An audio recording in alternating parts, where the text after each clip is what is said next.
Jadon Sancho's chances of joining Juventus have improved. There's no doubt Ugarte will join United as he waits for his okay to get on some flights. Napoli thought they would get McTominay easily. Interesting revelations about Koné. This plus all the latest Manchester United news and transfer news that will keep you updated with everything. Welcome to Man United Review. My name's Jamie. Before we get into it, please smash a like on the video and let's jump straight on into it. So let's kick off with the customary Manuel Ugarte news. So Manuel Ugarte is waiting for his agent George Mendes to give him the green light to travel to England. There is no longer any doubt that Ugarte will join United. The details are being ironed out. So that came from the very credible L'Equipe, who are pretty reliable when it comes to French news. Duncan Casso said the recruitment team feel that Manuel Ugarte's ability to press and win the ball is very important to the way they want to play. That was kind of I mentioned that in an earlier video, that I hope that Manuel Ugarte is seen as the player that can get the best out of the current squad, or some of the players in the squad, i.e. Menu, maybe even Fernandes, but also he's a player that's been signed to play a particular style of play, which I'm all about. But it's we could get a here we go at any moment. You could even be watching this video and we could get that announcement. I think it's that close from all the reports. All the credibility is that this deal is going to get done. It's just ironing out the fees, the costs, whether it's a loan, whether it's upfront fees, and all of those kind of stuff. But it does look like it's edging closer, Manuel Ugarte. Now, but let me know what you think about that in the comments. Now, obviously, we have signed another player. He's due for his medical next week in Koné. So the transfer fee that Manchester United are paying for Sékou Koné is £1.2 million fixed, plus bonuses depending on professional appearances. Koné will complete his medical and sign his contract at the start of next week. Then we have Graham Bailey saying Chelsea, Barcelona, Bayern Munich, Borussia Dortmund, Monaco and Juventus all showed an interest in signing Koné, but the player chose to join Manchester United as that was his desired move. And then Richard Fay said a Manchester United club source described the deal to sign Sékou Koné as a scouting-led signing, with Christopher Vivell understood to have played a role in bringing him to the club, as well as constructing his progression plan. So that was a really interesting update of thought regarding Koné, because how often in the past have we kind of heard stories where United have scouted this player and scouted that player, Erling Haaland, Moises Caicedo. They're just a few of the recent ones, but there's been countless over the years where we've scouted them. We just haven't made a move for them. And then those players go on to be, really good players. In some cases, very good players, and Erling Haaland going for £100 million and stuff. And it's not because United have never scouted these players. We have. It's just that the people at the club have never bothered wanting to sign these sort of players because they don't see it as, marquee signings for marketing purposes and stuff. And I'm just so excited that United are flipping that and going out and actually getting these youngsters. I remember an interview, was it Jim Ratcliffe, that said, the easy thing to do at United is go out and to buy an Mbappe, but the difficult thing is to go out and buy the next Kylian Mbappe. And this is a statement of United going to do that, trying to find these unknown gems, bringing them in, developing them, and then that way, potentially, 1.2 million, it's not a massive loss for United if he doesn't turn out to be that particular good, but the benefits of having him would massively outweigh the risk, in my opinion. So I'm massively excited to see his development. I've been doing some more research and stuff today. He does seem like a really talented young player, and I'm massively excited for it. So let me know what you think about that in the comments. Now, a lot of the news today actually is kind of not been around Manuel Ugarte, which has been nice, but more around Jadon Sancho. So firstly, this has come from The Independent, saying that Juventus are considering making a bid for Jadon Sancho. And then we've had the very credible Laurie Whitwell saying that Jadon Sancho not being included in the squad against Fulham. One source around United says Sancho had reacted to the decision by reaffirming his desire to leave. Sancho did mix normally with teammates in the Old Trafford dressing room before kickoff, but he was not seen watching the game. So that came from the very credible Laurie Whitwell. Ori Whitwell also said that Sancho's chances of moving to Turin have improved now that Thiago Motta is in charge. The club's sporting director Cristiano Gulatoni likes him. Again, Laurie Whitwell's a really credible source. And then we've had, again, Laurie Whitwell saying that Juventus have stepped up talks with United over Sancho. United want a sale and will only agree to a new loan if it's financially beneficial, with a salary cover, loan fee, and obligation to buy. So United are putting their foot down regarding Jadon Sancho. Which I'm here for all day. The fact that they're saying, well, if you want a loan, you're paying his full wages. We want a fee and as an obligation to buy. Otherwise, we're not letting Sancho go. So the news around a move to Juventus is heating up.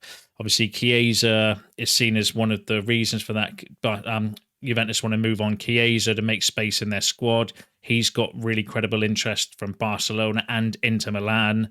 So if that goes through, then maybe Juventus do then have the capital available to come in and get some kind of deal done for Jadon Sancho, potentially. We're going to need to keep an eye on this. There's no smoke without fire, right? And there's a lot of smoke coming out now regarding Sancho to Juventus. We have had that before, but I don't really think there's been this much noise. There's been, people saying, "Oh, there's interest. Juventus are interested in Sancho," and so on and so forth. But this is kind of actually accelerating a little bit quick with the likes of Laurie Whitwell and that coming out saying that it's kind of, because he's a really credible source when it comes to United news. I think if Sancho's not included in the squad at the weekend, again, that could give him a little bit of a kick up the backside. But it just depends on what's important to Sancho, doesn't it? If it's wages, then he could just easily stay around at United, see out his contract, not bother, not play any football, and take home his 250 grand a week. Because it'll be clear that he's only going to be a squad rotation player at best. Whereas if he does value his footballing career, even if Juventus can't offer him 250, would he be willing to take a pay cut to move on either a permanent or with a loan with an obligation to buy? So it's going to be interesting to see what kind of happens and how that develops.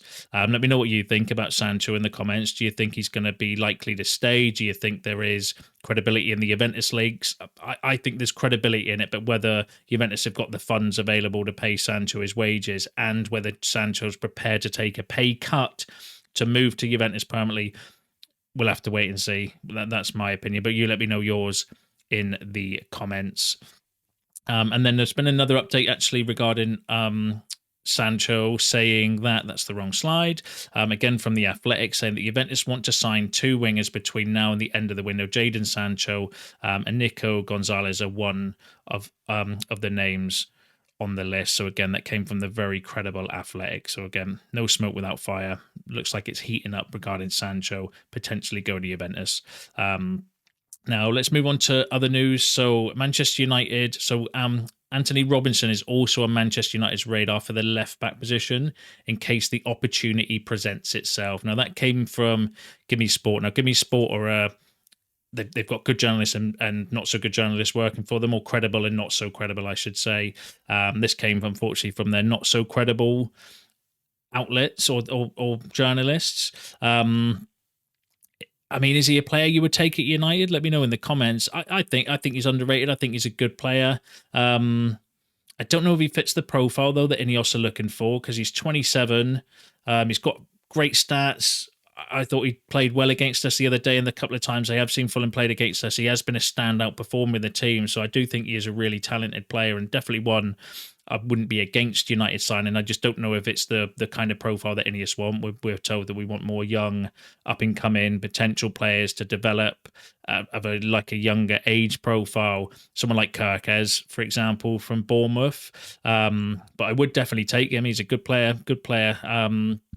Unlikely, obviously, the left-back situation's been, to and from. It's unlikely we're going to get one unless we have a madness unless Sancho does go. That frees up some cash, and then they decide, and there's an opportunity to go and get a left-back. Maybe they would look to do that, but it looks like it's more a issue for next summer. But let me know what you think about Robinson in the comments. And then there was a news linking us with Brazilian midfielder Andre. So I traced the source back to TNT Sports Brazil because it was in the Manchester Evening News. I've seen a lot of other people like reposting it. It was kind of reporting on it. So what the actual report said was that Manchester United and Wolverhampton from England are interested in signing Andre. There are negotiations between the athletes' representatives and the clubs, but there is still no offer on the table for Fluminense. Ben Jacobs also said that Andre has been spoken of as a possibility for Manchester United, as previously reported, but only as an alternative to Manuel Ugarte, and the feeling remains a deal there is close. Now, Ben Jacobs, in my opinion, is a hit and miss journalist. Sometimes he's credible, sometimes not so credible.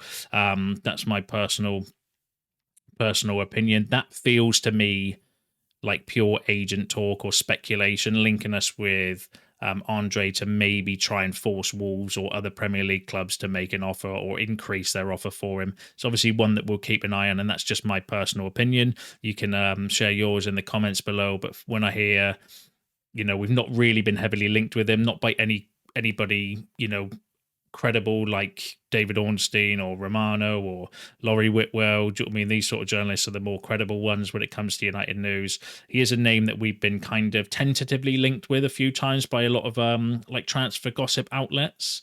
But Romano said, and I covered it in this morning's video, Romano clearly said that all the other talk about United looking at other midfielders is just noise and negotiation tactics, and that's personally how I feel about the Andre links. But let me know what you think about that in the comments. And then finally, just a McTominay update. So Napoli were reportedly convinced they could easily sign Scott McTominay because the player seemingly wanted to join the club. So this has come from Italian outlet where they claim that the midfielder is dying to be trained by the Italian club's head coach, Antonio Conte. However, United are holding out for at least £30 million, which is reputedly out of Napoli's price range. So I thought that was really interesting because the way it was kind of worded in there, but it seems like Napoli would get an easy deal for United, and then got kind of rebuffed when they realised that actually maybe we've got competent people in charge of United now that aren't going to be mugged over or aren't going to be taken for a ride.